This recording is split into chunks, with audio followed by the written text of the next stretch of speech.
different ways.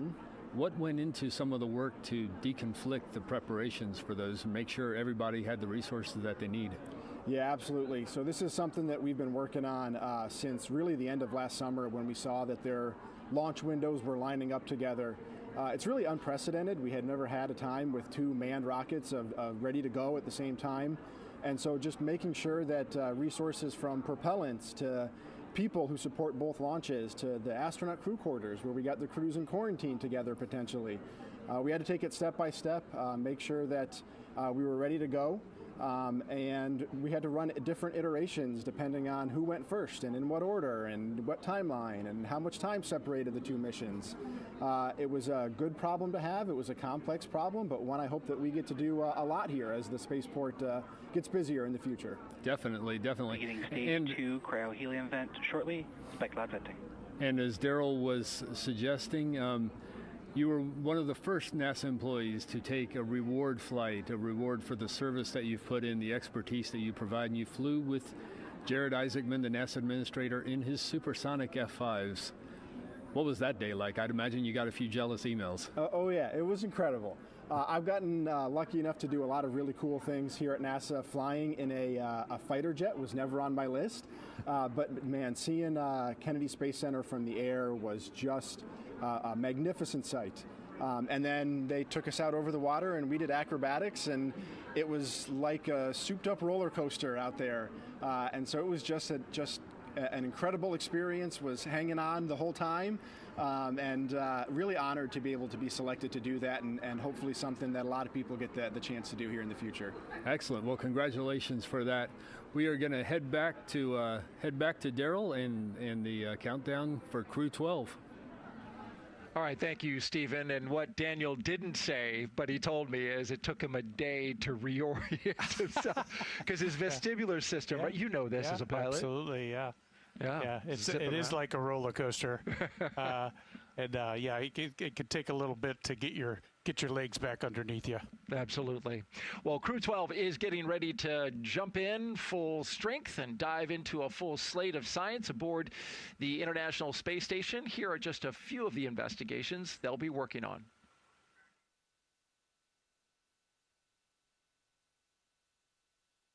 This is a compact system designed to produce intravenous saline from drinkable water. The goal, on-demand IV fluids for medical care, a critical capability for future long-duration missions far from Earth. And then there's VEG-06 that you see here. This research examines how spaceflight affects the relationship between plants and nitrogen-fixing microbes. What scientists learn here could help improve food production, not just in orbit, but also for future missions to the Moon and eventually Mars. And speaking of moon missions, over at nearby Launch Complex 39B, well, there it is. 4 astronauts are expected to lift off on NASA's Space Launch System rocket for a 10-day journey around the moon. Launch for Artemis II is currently scheduled for no earlier than March 6th. Launch window opens at 8:29 p.m. Eastern Time. Actually, we know this to be in early March. That date, of course, will depend on what happens with the latest wet dress. Last month, the Artemis II rocket made a major move, rolling from the vehicle assembly building to pad 39B for the first time. The 4.2-mile journey to the pad took about 12 hours as the moon rocket inched into position. There you see the firing room 1 and the team there conducting the operation. A few weeks ago, the teams conducted a wet dress rehearsal, a full practice countdown that loads the rocket with real cryogenic propellant, more than 700,000 gallons in all. The countdown moved through most of terminal count until a hydrogen leak around the 5-minute mark triggered a cutoff. The vehicle was safely detanked. The seals were replaced, those responsible for the leak, and another wet dress rehearsal will be scheduled soon. Orion will carry Reed Wiseman, Victor Glover, and Christina Cook, along with Canadian astronaut Jeremy Hansen, around the moon and back. And Wheels, you are intimately involved with where this Artemis program is going, of course, and that is landing on the moon, as we're looking live at the rocket that will take those astronauts around the moon, and in upcoming missions land on the moon. As we mentioned at the top of the broadcast, you're helping train the next generation of astronauts to be able to land on the moon.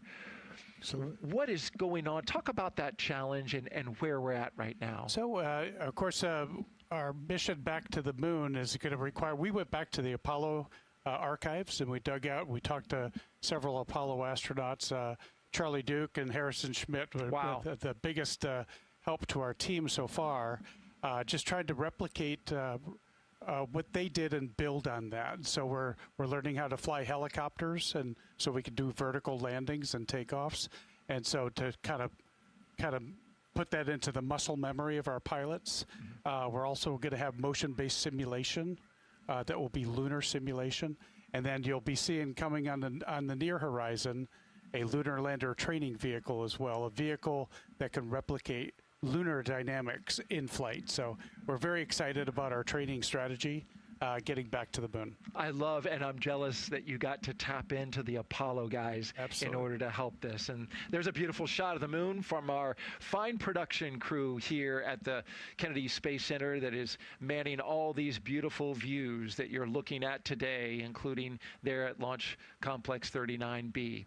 For more Artemis II updates, just scan the QR code that is now at the bottom of your screen. It's going to take you to a website, which is nasa.gov/Artemis. You'll have all the updates and information that you need to see to understand the mission and follow it closely. All right, right now, let's send it back to SpaceX in Hawthorne, California for the latest update there. Thanks, Daryl. And we did just hear that call out that RP1 on stage 2 is completely full. So great news. You're continuing to see some clouds of condensation build up around the rocket there. That is completely expected and normal as part of this fueling process. The Falcon 9 rocket supporting today's Crew 12 launch that you see on your screen right there is a 2-stage rocket designed for the reliable and safe transportation of satellites, cargo, and people, which is the goal of NASA's Commercial Crew Program. At the top of Falcon 9 today, the crew is sitting inside Dragon Freedom. There are currently 5 Dragon spacecraft supporting human spaceflight missions. That's Endeavour, Resilience, Endurance, Freedom, and our 5th and final Dragon, Grace, which launched the Axiom Mission 4 in 2025. Designed with safety as the highest priority, Dragon is capable of carrying up to 7 passengers to and from Earth orbit. And Dragon has 16 Draco thrusters that can be used in space to help navigate the spacecraft to its destination, each providing 90 pounds of force. That doesn't include the 8 Super Draco thrusters used for an abort, which are no longer active once the crew is in orbit. To date, Dragon has been to orbit 55 times, including 49 trips to the International Space Station, both cargo and crew missions, and has completed 19 human spaceflight missions overall. Dragon is the first private spacecraft to take humans to the orbiting lab, having flown 300,000 pounds of cargo and more than 1,000 experiments to space, as well as 74 crew members representing 20 countries. Our versatile Dragon spacecraft can autonomously dock with the International Space Station when outfitted with a docking adapter, which is one of 3 Dragon configurations and how it's currently configured for today's flight. Right now, Dragon is Falcon 9's, right below Dragon is Falcon 9's second stage, which houses a single Merlin vacuum engine, or MVAC engine. And then below the second stage is the black carbon fiber interstage, and inside of that is where the MVAC engine is located. The interstage connects the 2 stages and houses the center pusher that allows the first and second stage to separate during flight. Below that, we have the first stage, or booster, which when fully loaded holds about 1 million pounds of liquid oxygen and RP1. The first stage makes Dragon, up the... SpaceX for update. Falcon 9, Dragon, and weather remain go. We're tracking no holds against launch today.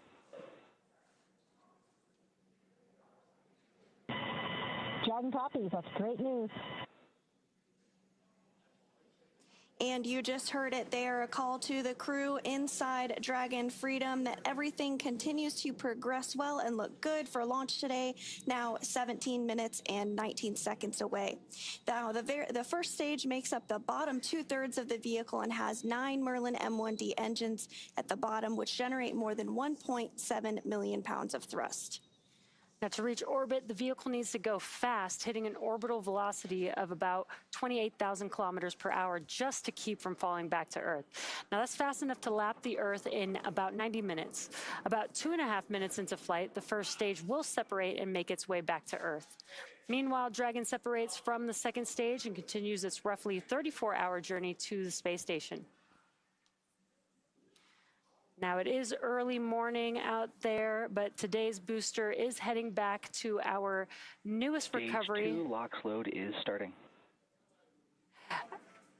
Our booster is heading back to our newest recovery site, our landing zone 40 at Cape Canaveral Space Force Station, which you can see the graphic there on the screen. It's highlighting the landing zone next to the pad there. This will be our first landing at this new site and the booster's second time returning back to Earth. With T0 coming up in about 16 minutes, our teams are doing a series of system checks to ensure Dragon and Falcon 9 are ready. Let's check in with Kate on that countdown. Thanks, Sandra. Overall, it's been a clean march to launch this morning, and we are still on track for an on-time launch. Now, the countdown is the framework that syncs all teams up, and we're monitoring lots of different factors as we get closer to liftoff. If everything goes as expected, we'll see Falcon take to the sky at 5:15 a.m. Eastern or 2:15 a.m. Pacific.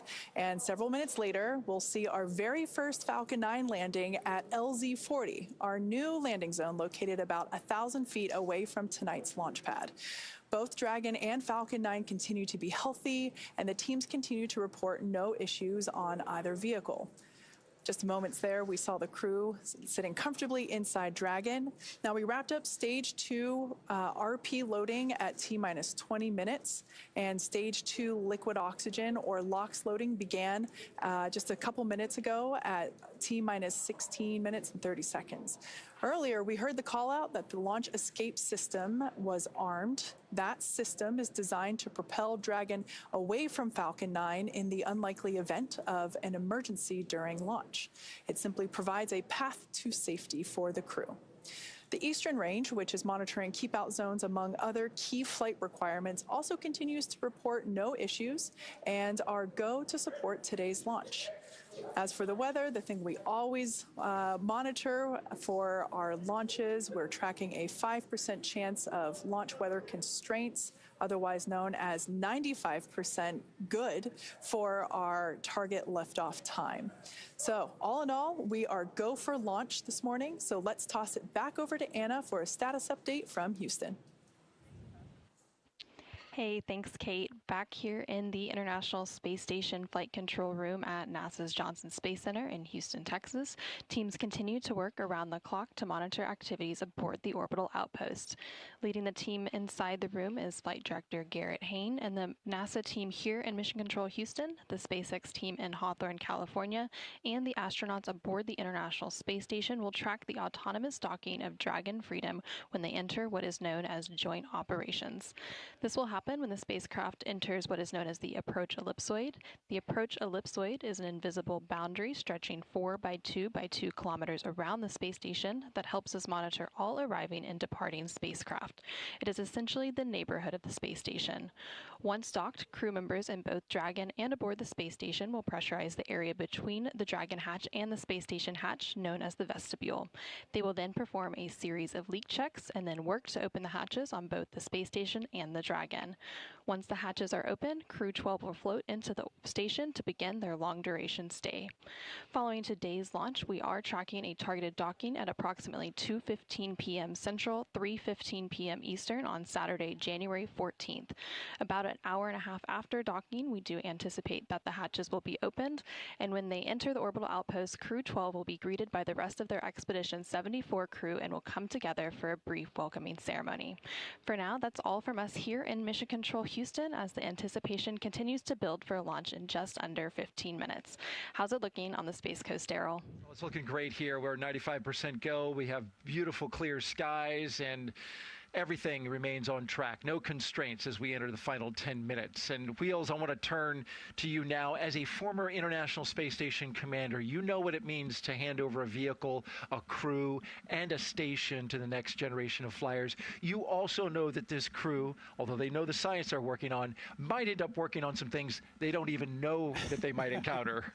Sure, yeah. I flew with Shannon Walker, who I believe is listening today. Love Shannon. And Shannon's awesome. She's a brilliant PhD scientist. I am not. And so I was doing some science. We were about 2 weeks into a 6-month mission.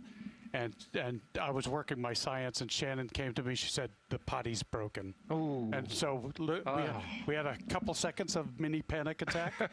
And then she said, if you fix the potty, I'll do all of your science for the rest of the day. I thought, that is such a deal. Is that a trade-off? So it took me about 90 minutes, but we fixed that potty, and I found out that if you could fix the potty on a spaceship, you're guardian of the galaxy.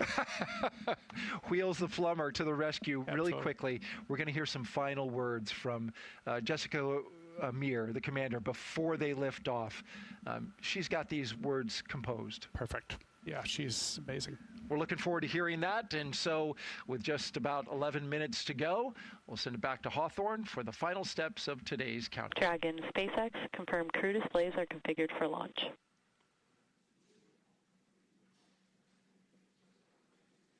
Displays are configured for launch.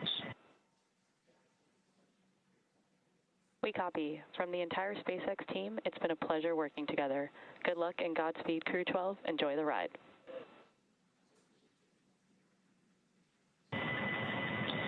In a few moments, we will leave the ground, but not the people who brought us here. This mission is the result of years of dedication, preparation, and trust. To the teams at NASA and SpaceX, Roscosmos, ESA, JAXA, and CSA, your work stands on this pad with us. Every test, every checklist, every decision has led to this moment. Thank you for your tireless dedication and attention to detail. We launch not as individuals, but as representatives of something much larger. We carry the flags of our countries and our space agencies, but most importantly, we carry humanity's intrinsic curiosity and desire to explore. Looking around me at the diversity of backgrounds and experiences with me in this cockpit and on the teams supporting us around the planet, it is clear that when we work together, we can accomplish extraordinary things. We stand on the shoulders of giants. This expression is trite, but true. Generations who dared to imagine beyond what they could touch, who turned risk into knowledge, and who left behind a foundation strong enough to push further. These giants also include our families, our friends, and loved ones. You share the weight of this journey in ways that few ever see, and remind us that nobody reaches the horizon alone. When we look back at Earth from orbit, it will be your faces, your voices, and your sacrifices that travel with us. Crew 12 is ready. We are honored to represent our agencies, our nations, and the shared human desire to explore, to look up, to ask what lies beyond, and to go together. We carry this responsibility with humility and with awe. Over to Jack. In human spaceflight, passion isn't a coincidence. It's a choice. Whether you're welding hardware, programming software, or piloting a spacecraft, every one of us chose the difficult path that got us here today in this moment. Interacting with such a dedicated team is the best part of my job, and I want to say a heartfelt thank you to the drive you bring to this program every single day. Over to Sophie. Thanks, Jack. As a compliment to what my crewmates said, I wanted to say how important international cooperation is. As humanity, we can achieve great things when nations are working together. The International Space Station is a good example of a huge international achievement that just celebrated 25 years of continuous presence. We as humanity can be proud of achieving this together. I'll hand it over to Andre. So guys, engage. Поехали. Поехали. Поехали. Поехали.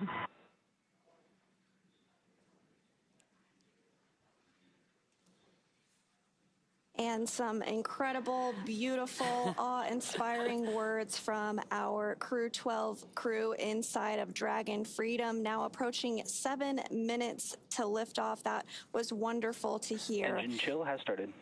It will be about a 9-minute ride to orbit, which is around the time of second stage cutoff today. Dragon and the second stage will continue to coast for a few minutes after that, prior to separation.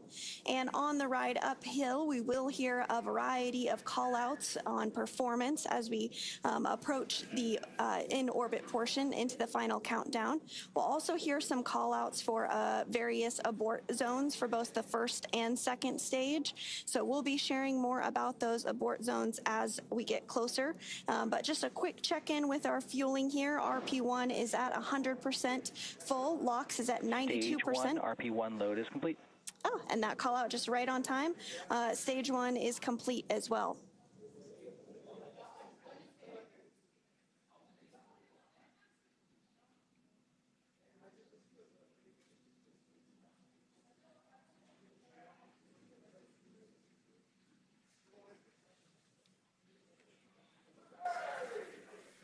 Yeah, the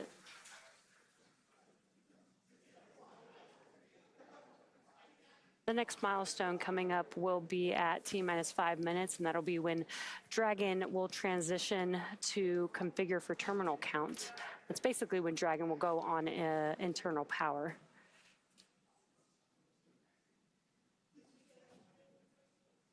And we're coming up on that milestone in about 30 seconds from now. And then following that milestone, we will begin to get ready for strong back or the transporter erector TE to recline away from the vehicle. And that'll begin just about 30 seconds after that T-minus 5 minute mark. Falcon 9 tanks will begin pressurizing for strong back retract. Dragon is in configure for terminal count. And there's that call out for Dragon configuring for terminal count, as well as we heard Falcon 9 propellant tanks pressurizing for that strong back retraction. So with the TE retraction, the clamp arms, which you can see on your screen, it's just below the Dragon vehicle there at the top of the second stage. Those will begin. Strong back retract has started. And now this process is going to begin. The clamp arms are going to open up. Once they are fully open, then the TE, which is that structure right next to the vehicle that you see on the right side, that'll begin to move slowly away from the vehicle.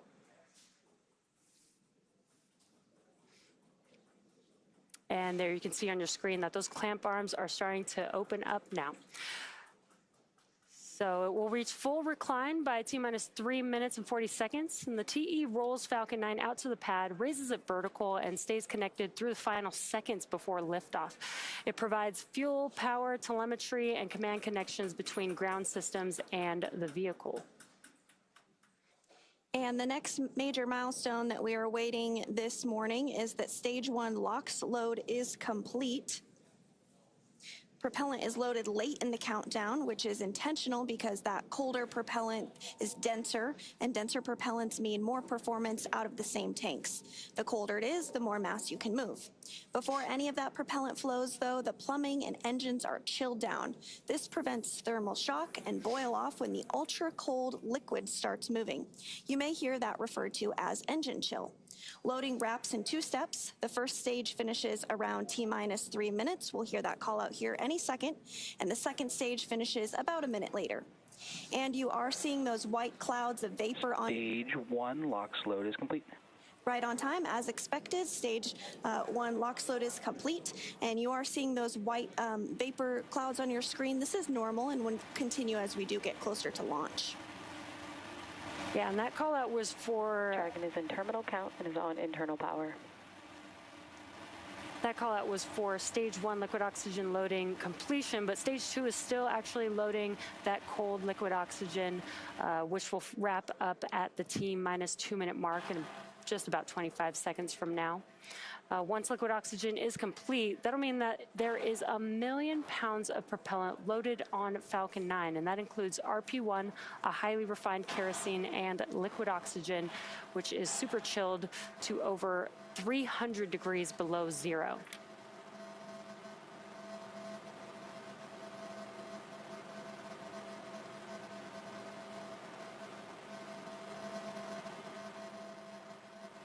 Stage 2 LOX load is complete. And great call out. Stage 2 liquid oxygen loading is complete. That means that Falcon 9 is fully loaded with propellants. Dragon is in auto idle. Now gas closeout. Gas closeouts will start in 5 seconds. Expect loud venting. Great. Gas closeout has also begun just now, so we're isolating all the feed lines for the different gas systems from the Falcon 9 rocket. Those gases will then get vented overboard through umbilicals and the strong back. And actually, if you listen closely, you can hear some of that venting from the vehicle. Obviously, rockets are very loud, and sound can impart pressure loads back on the rocket itself. A ton of water absorbs and prevents the sound from hitting the structure and reverberating back onto the vehicle. FTS is armed, and Falcon 9 is in startup. And great Dragon call is in countdown. Dragon's flight computer is now in countdown and configured for launch. Now less than 1 minute away from the launch of Crew 12. SpaceX, go for launch. Great call out there. Go for launch. At the time of launch, space station. Dragon, we are go for launch. At the time of launch, space station will be flying 260 statute miles over the South Pacific Ocean east of New Zealand. SpaceX is go, crew is go. Let's watch as Falcon 9 takes Crew 12 out into space.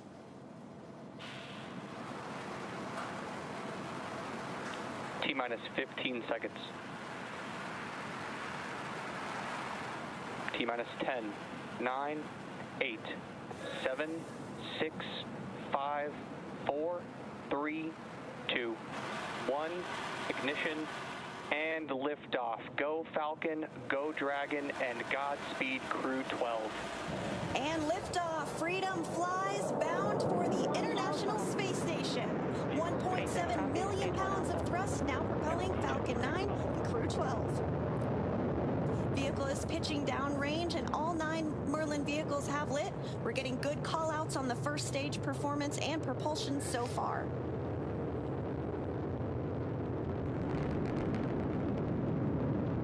Plus 30 seconds into the Crew 12 mission on board Dragon and Falcon 9. The vehicle is going to throttle down in preparation for max Q. That's the largest structural load that the vehicle will see on ascent. Power and telemetry nominal. Good call outs there. Stage 1 throttle down. There's that call out for stage 1 throttle down. Pass through max Q in a few seconds here. Max Q. Great news. We have passed through max Q. Vehicle is supersonic. That call out that the vehicle is supersonic means it's traveling faster than the speed of sound. Stage 1 throttle up. Stage 1 now throttling up. 1 Bravo. That call out for 1 Bravo Copy, 1 means Bravo. we're in the second and final abort mode for the first stage, continuing to get good performance. The crew is now already pulling over 2 Gs. Next up, we'll have a couple events happening in rapid succession. First is that engine chill on the second stage MVAC engine, and then we'll have MECO, or main engine cutoff, where the 9 engines on the first stage will cut off ahead of the first and second stages, separating from one another. Then the single Merlin vacuum engine on the second stage will ignite, continuing to carry Crew 12 to orbit, while the first stage begins its journey back to Earth. The 9 Merlin engines are starting to throttle down and standing by for MECO, or main engine cutoff. Stage 1 throttle down. There's that call out. And in just a few seconds here, we will have MECO stage separation, stage 1 flip maneuver for the booster to make its way back to Earth, SES-1, and the start of the boost back burn. MECO. 2 Alpha. Copy, 2 Alpha. Stage separation confirmed. And back fusion.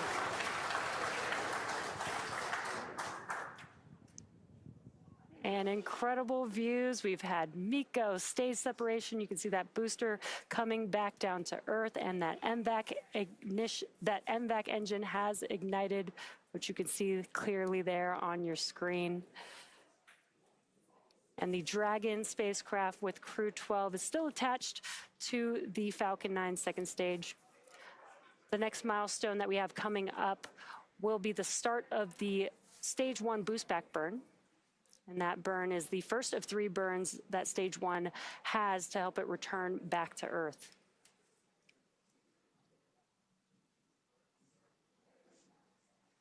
We are now 3 minutes and 30 seconds into today's flight of Crew 12. The second stage of the Lone Merlin engine has lit and continues to burn, as you can see on your screen. Stage 2 continues to be performing well with a good trajectory, and will continue firing until we reach about 8 minutes into today's flight.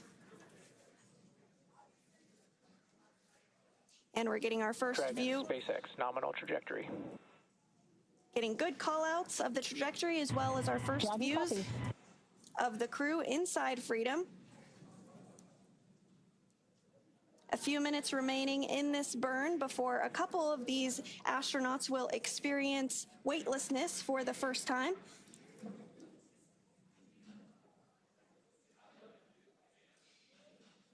The crew's G-load did dip right when we hit that MECO, or main engine cutoff event, and now it's going to continue to build up again until the second stage shuts down.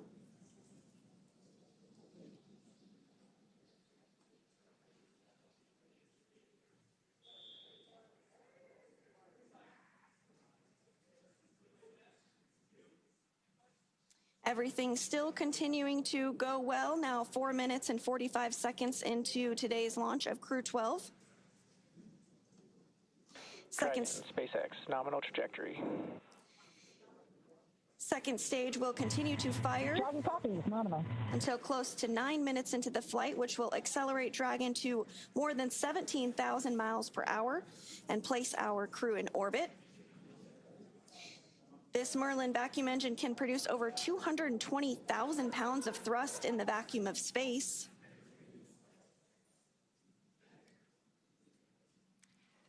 Meanwhile, the first stage booster is now on its way back to landing zone 40. Stage 1 is coasting, has already coasted to apogee, and the grid fins are helping to guide it back to Earth.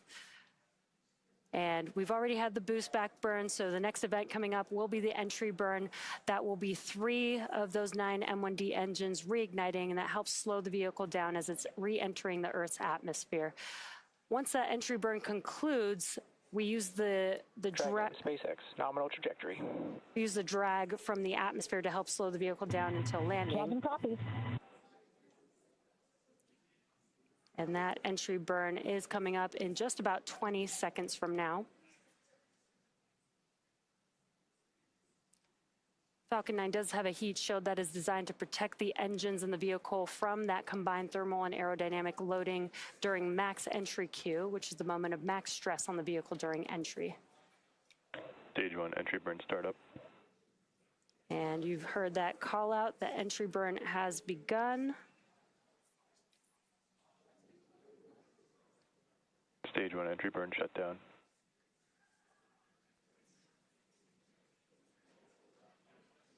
And the entry burn has concluded for the first stage vehicle. 2 of 3 burns done. Next up will be the landing burn for the first stage. Dragon, SpaceX, nominal trajectory. And everything. Dragon copy. Everything continuing to be nominal. We're about 20 seconds away or so from that landing burn starting up on the first stage. It'll be a single center E9 engine that ignites. Stage 1 transonic. and help slow the vehicle down just in time to touch down for landing at our newest landing zone 40.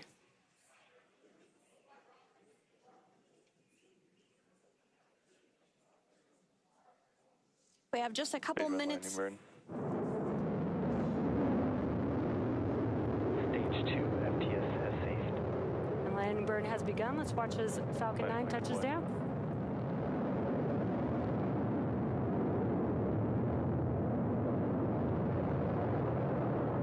Stage 1 landing confirmed.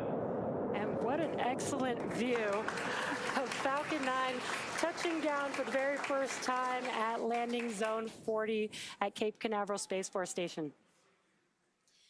Congratulations, that is so exciting to see. And on your screen, you also have a great view of the second stage continuing to fire.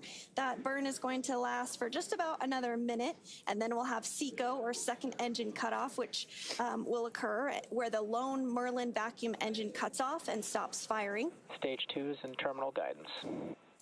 Once that happens, the second stage will continue to coast for about 3 minutes while still attached to Dragon, until Dragon is then commanded to separate. At this point, Dragon will be flying free with Crew 12 on board and in Earth's orbit. Shannon. Copy, Shannon. And that call out for Shannon refers to Shannon, Ireland, and is our final abort zone in the second stage. Continuing to get good performance.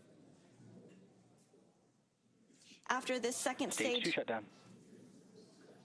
there we had that call out for SECO and engine shutdown. Dragon, SpaceX, we have a nominal orbit insertion. That is great news. Hearing Dragon copies, nominal insertion. Wonderful ride. Hearing good call outs following Launch second escape stage. system disarmed. You heard that call out that the crew is in a nominal or as expected orbit. So again, we're going to continue to coast for a few minutes after SECO to allow those rates in motion from the burn to settle out. There are some small reaction thrusters on the upper part of the second stage that can be used to counteract any residual motion, basically making sure that we're in a stable coast before Dragon separates from Falcon, which will happen, as you see on your screen, right on time. Dragon now flying free. Dragon separation confirmed.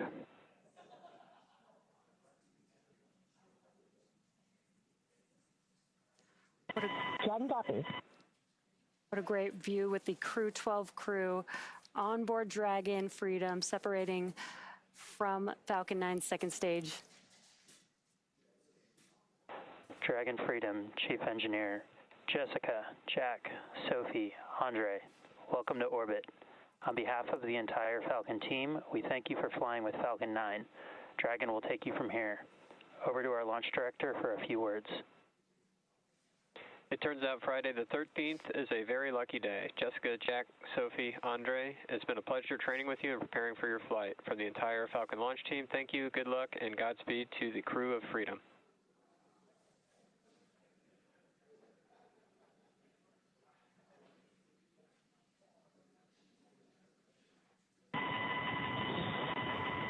Thank you, team. That was quite a ride. Thank you, SpaceX, Falcon 9, and NASA teams. We have left the Earth, but the Earth has not left us. When we gaze at our planet from above, it is immediately clear that everything is interconnected. The vast oceans, the continuous land masses, and all that they contain. We are one humankind here on our shared home planet. This becomes self-evident as astronauts peering down from above, and is a sentiment that would serve us all well to remember back on the ground. We see the thin, tenuous band of an atmosphere solely responsible for supporting all life on this planet, and we know that it is utterly unique, fragile, and must be protected.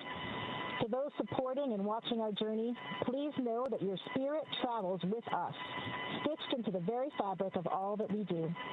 We hope that our arrival in space reminds all of you that dreams truly can become reality, given dedication, perseverance, and yes, a bit of luck along the way. Crew 12 is grateful and ready for the journey ahead. We're on our way. Andre?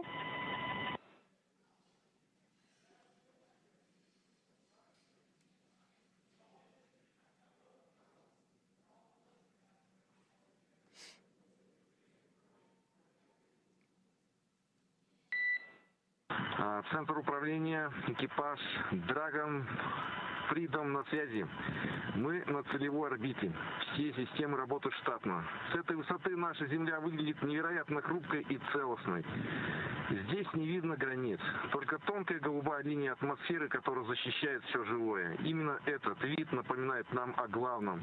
Мы одна команда на одном корабле в планете Земля. Каждый виток вокруг нашей общей голубой колыбели – это доказательство того, что возможно, когда наши нации объединяют знания. Сегодня наш экипаж и эта станция – это результат работы тысяч специалистов из разных стран. Мы здесь не как представители отдельных государств, а как человечество, которое исследует космос, чтобы лучше понимать и дом. Мы продолжим работу на благо всех. Спасибо за доверие и поддержку. Dragon, Freedom, связь с вами.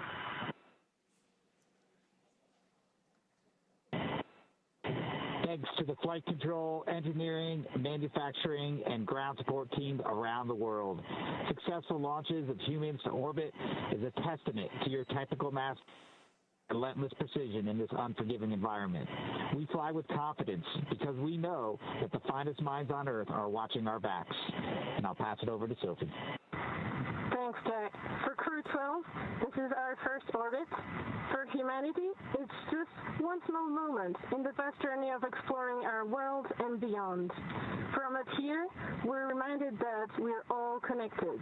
Take care of one another, dream big together, and keep reaching higher. That's how humanity moves forward and how we make each other proud.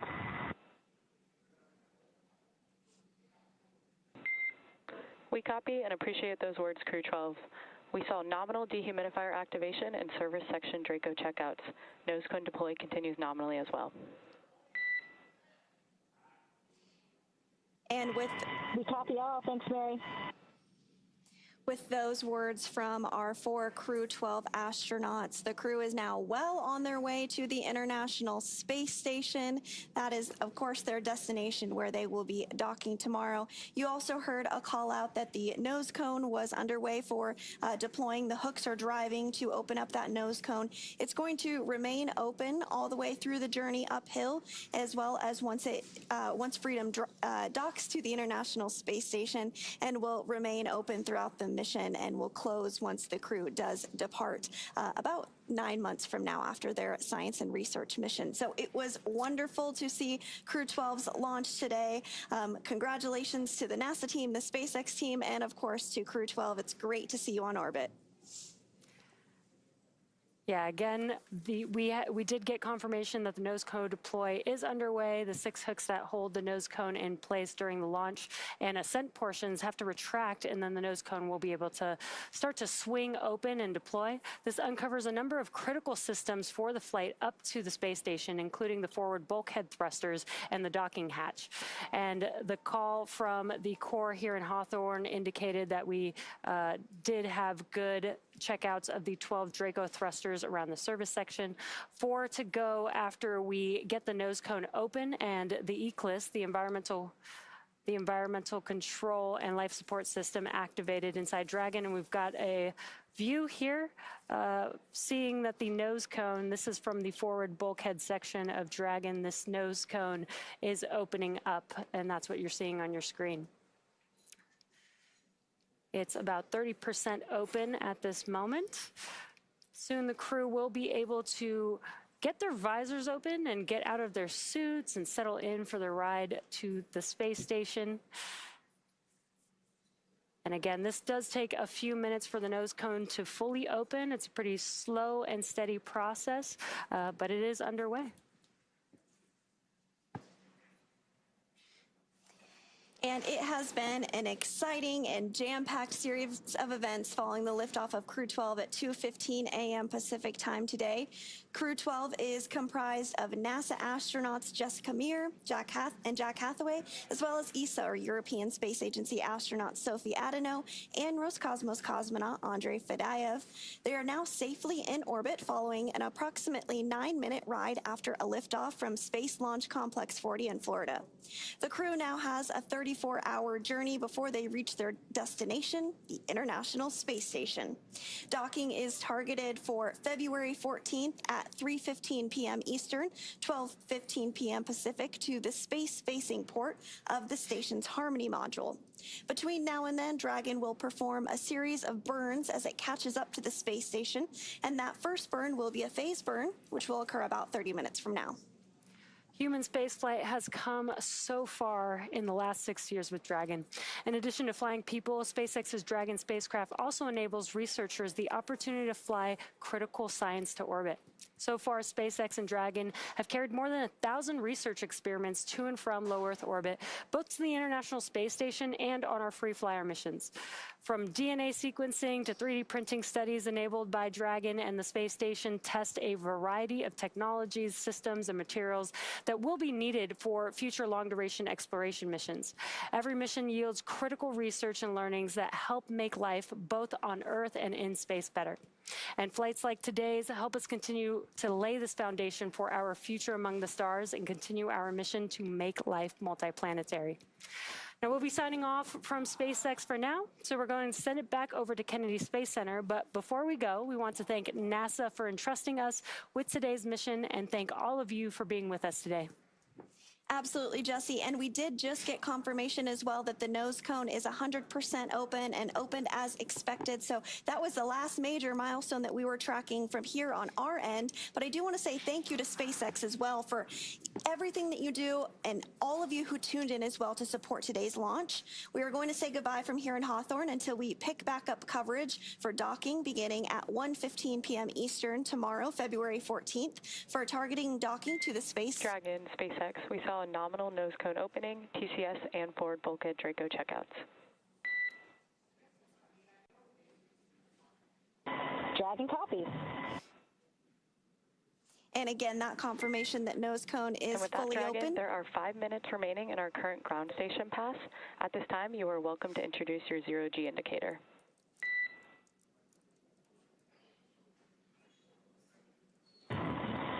Our microgravity indicator consists of 4 satellites orbiting a crocheted Earth, all handmade elements by Jack Stoddard and my childhood best friend. Each crew member selected a personal symbol or satellite. A tether links each satellite to the Earth, representing our connection to our families, friends, and our one shared home.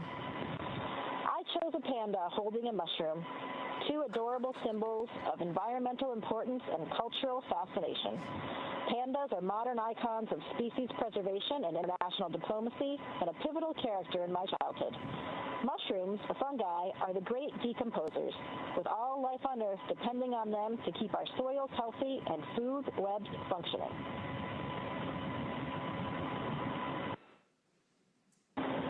I chose a moon that my daughter hand crocheted. Each color woven into the design represents a member of our family or cherished shared activity. By bringing this piece with me, I keep our bond close, allowing me to relive happy memories while looking forward to the ones we'll create when I return.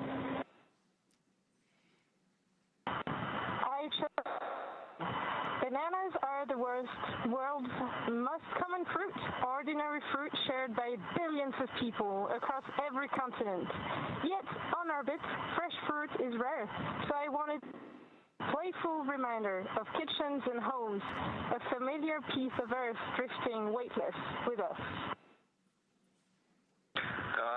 Я выбрал свою часть, потому что именно эта штуковина напоминает мне об одном из художественных фильмов времен еще Советского Союза, который я смотрел в детстве. И я на самом деле предлагаю попробовать вам угадать, что это за фильм.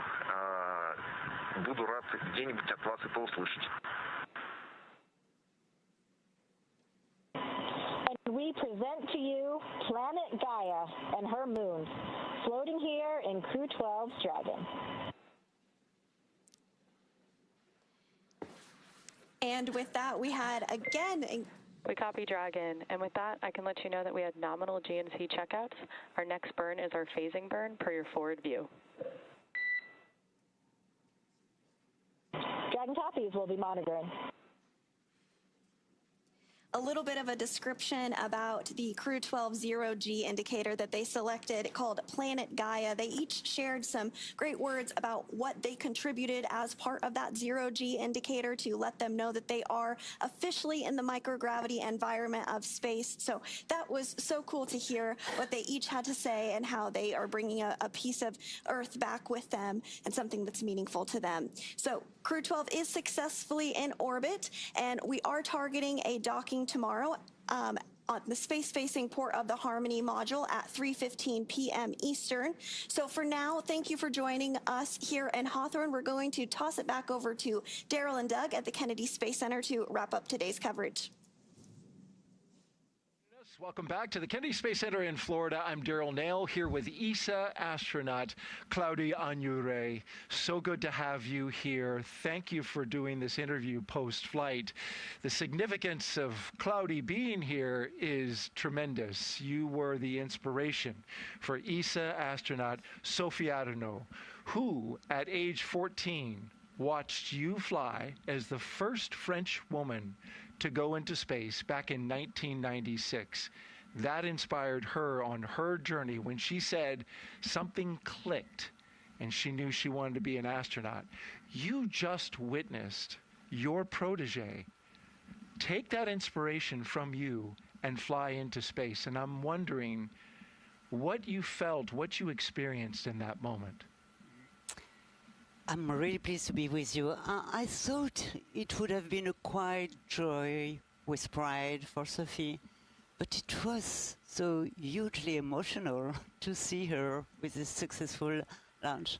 Now, I'm really happy because I know that sometimes girls or boys need some turning point in order to make their dream come alive.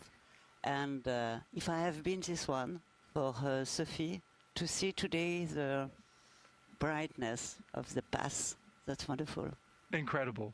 And she shared, Sophie did, during her press conference, that you wrote her a letter before she went to go on this launch.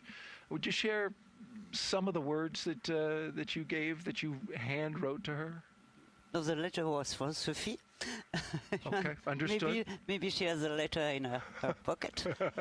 It was not advices, because I think everyone has his own path to come with a dream. It was mainly experiences, lesson learned, in order to say, don't forget that, or be careful with, and the flight will be long, so take everything for you and enjoy. Great advice, great advice. As this mission unfolds, and it will be a long one, up to 8 months, how will you be experiencing or keeping track of this mission as she does the science and does the work that she's going to do aboard the ISS? I'm hugely grateful to the teams that support the experiment and all the work on board. I do remember 30 years when I flew with a Soyuz on the Mir station, who had almost no communication with the ground, but now there is 99% of communication with real-time transfer of data, and it will be possible for her to be close to the family, close to the friends, and close to the teams for the experiments. So we will have some way to discuss and to exchange. If you had any words that you could say to her now after watching her take off into space, what would you say?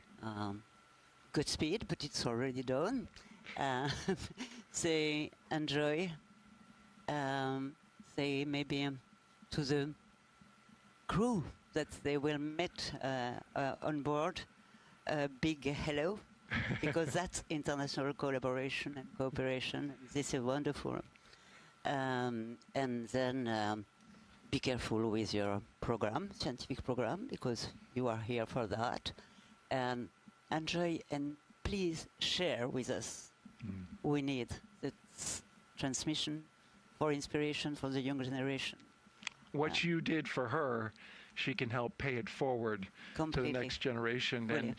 And as it was on the license plate on her vehicle, bon vol. Right.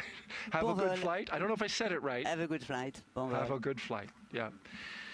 Claudia Agnure, ESA astronaut and first woman from the country of France to go into space. Thank you so much for being here and sharing your thoughts on the second woman to go to space. Thank you. Thank you very much.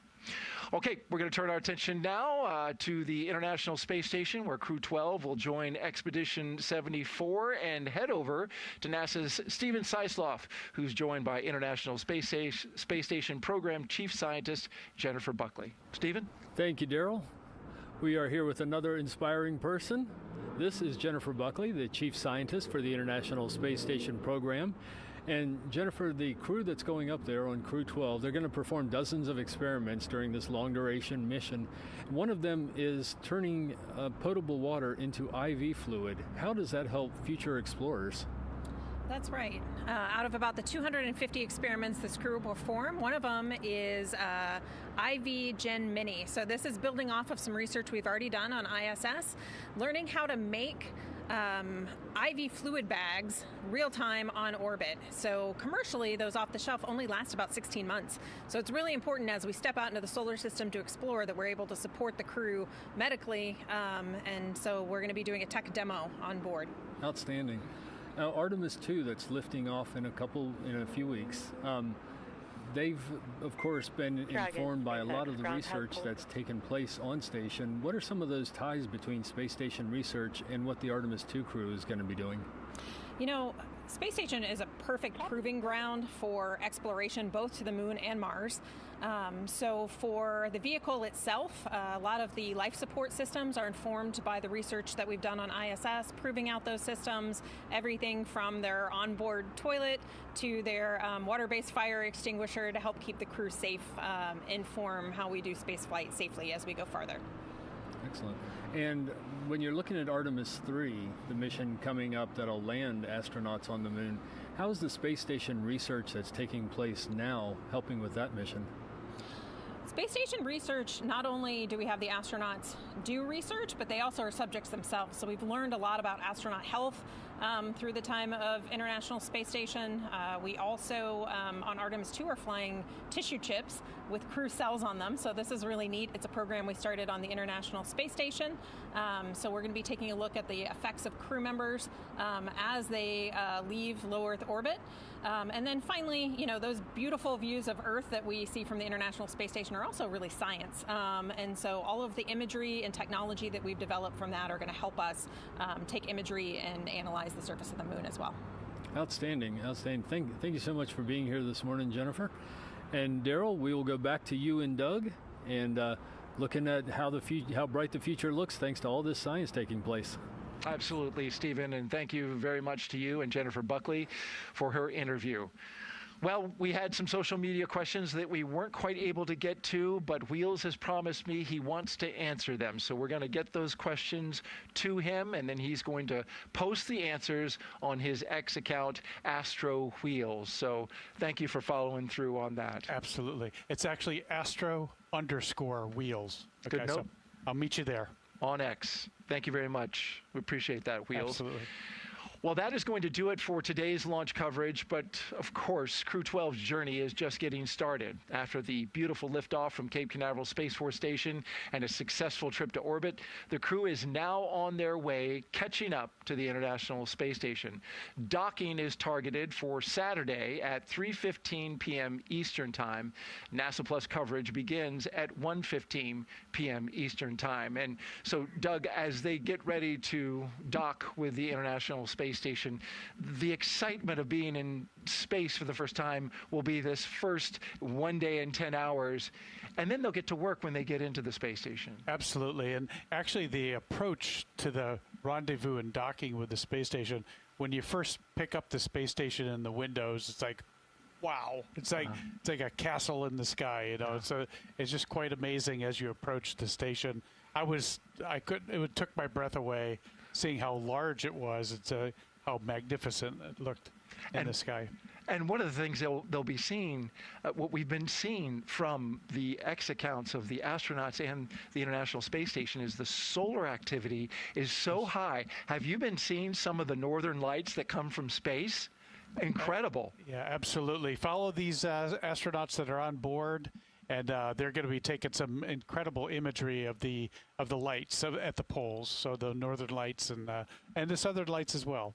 And they're beautiful on the ground, as we know, but up in space, the red-topped part of those green ribboned waves, it's so crystal clear. It's beautiful. As he said, make sure you check out those X accounts. Absolutely. And on the space station, it looks like rain, like green and red rain, and it lights up the underneath of the space station is glowing, glowing red and green from the lights. It's just quite amazing. The aurora, yeah. That is a wow factor like no other. All right. Well, thank you very much, Wheels. You can follow along with Crew 12's journey to the station by listening in on real-time mission audio, the same operational comms used by the flight controllers. Just scan that QR code that you see at the bottom of your screen. You can use your phone, take a screenshot of it, and tune in later on. We'll pick back up with live broadcast coverage about 2 hours before docking right here on NASA Plus. Wheels, thank you so much for sharing this moment for us, for all your incredible stories and information and guiding us through today's launch coverage. We greatly appreciate it. It's a great pleasure. Thank you so much for having me. We look forward to hearing more about your work on the human landing system and getting to the moon. Absolutely. Stay tuned. You're going to hear more from Wheels. So to all of our guests and our teams at NASA and SpaceX, our production team, for the great job they did today, and to you watching around the world, thank you so much for being part of today's launch. From launch pad to low Earth orbit, we're going to take a look now, going all the way back to the beginning, the moments from suit up to orbit. Have a great morning, everyone. It began inside the historic astronaut crew quarters, where SpaceX teams helped each crew member into their custom pressure suits. Before heading out, the crew paused for a final pre-launch tradition. You see it there, the card game, gathering around the table. It's a way to set the tone and leave any bad luck behind. Then it was time to step outside. The crew walked out to greet family, friends, and supporters, following a path walked by every NASA astronaut since Apollo 7 in 1968. A short time later, the crew climbed into their Teslas, beginning the ride out to Launch Complex 40, escorted by security through Kennedy Space Center and onto the Cape Canaveral Space Force Station. As they arrived at the pad, the crew got out and got their first close-up look at the Falcon 9 rocket that you see there. And then they walked across their crew access arm in pairs, first the commander and pilot, then the mission specialist, and then we saw them climb into Dragon and get into their seats for flight. Inside the spacecraft, seats were rotated into position, and the suit leak checks were performed as the countdown continued. Ignition and liftoff. Go Falcon, go Dragon, and Godspeed Crew 12. And liftoff. Freedom flies bound for the International Space Station. 1.7 million pounds of thrust now propelling Falcon 9, Crew 12. Vehicle is pitching downrange, and all 9 Merlin vehicles have lit. We're getting good call-outs on the first stage performance and propulsion so far.